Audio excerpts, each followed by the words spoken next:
എല്ലാവർക്കും ഉദയംപേരൂർ വാർത്തയിലേക്ക് സ്വാഗതം.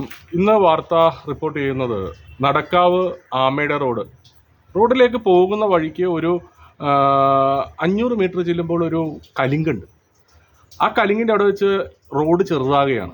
ആ കലിങ്ങിൻ്റെ ഒരു സൈഡ് പൊട്ടി നിരന്തരം വാഹനങ്ങൾ അവിടെ മുഴിക്കൽ തോട്ടിലേക്ക് വീഴുന്ന ഒരവസ്ഥയാണ്. ഇപ്പോൾ നാളെ സ്കൂൾ തുറക്കുകയാണ്. ഇപ്പോൾ സ്കൂൾ തുറക്കൽ മാത്രമല്ല, തൊട്ടടുത്ത് കേരള ഇലക്ട്രിസിറ്റി ബോർഡുണ്ട്, അങ്ങോട്ട് പോകുന്ന ആളുകളുണ്ട്. അതുപോലെ ആമയുടെ ക്ഷേത്രം എന്ന് പറഞ്ഞാൽ വളരെ തിരക്കേറിയൊരു ക്ഷേത്രമാണ്.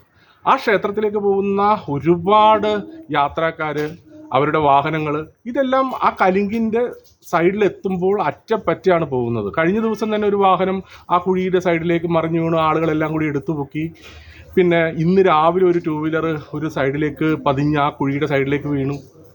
ഇത് അധികൃതർ കണ്ടില്ലെന്നടുക്കുകയാണ്.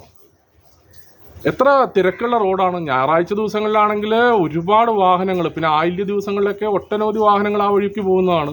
ഇനിയിപ്പോൾ നാളെ സ്കൂൾ തുറക്കുമ്പോൾ സ്കൂൾ ബസ്സുകൾ, ഓട്ടോറിക്ഷകൾ, ചെറിയ വാനുകൾ.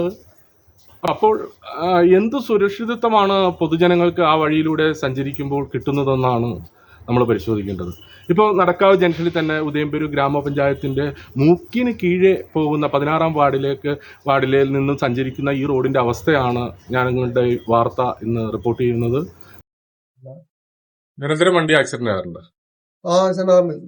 മിനിഞ്ഞാന്ന് ഒരു വണ്ടി ആ കല്ലില് കൂടി കയറി ഇറങ്ങിയാൽ മതി. ഞാൻ വിചാരിച്ച തോട്ടി പോയി ആണല്ലേ. തിരക്ക് വരുമ്പോ അവിടെ സൺഡേ ദിവസങ്ങളിലൊക്കെ തിരക്കുള്ള ദിവസങ്ങള് വാഹനം സൈഡ് എടുക്കാൻ ബുദ്ധിമുട്ടാണ്. ബുദ്ധിമുട്ടെന്നല്ല, വണ്ടി ഒരു സൈഡ് ലെഫ്റ്റ് സൈഡ് താഴെ പോവാറുണ്ട്. ഞങ്ങൾ 200 പ്രാവശ്യം വണ്ടി കയറ്റി വിടുക ഉണ്ടായിട്ടുണ്ട്, താന്നു പോയിട്ട്. അടിയന്തരമായി ഈ വിഷയത്തിൽ അധികൃതർ ഇടപെടണം. നമുക്ക് ഒരു അപകടമുണ്ടായിട്ട് അതിനെ തടയുക എന്നതിൽ ഉപരി അതുണ്ടാകാതെ നമ്മൾ നോക്കുക എന്നതാണ് അതിൻ്റെ പ്രധാനമായ ലക്ഷ്യം.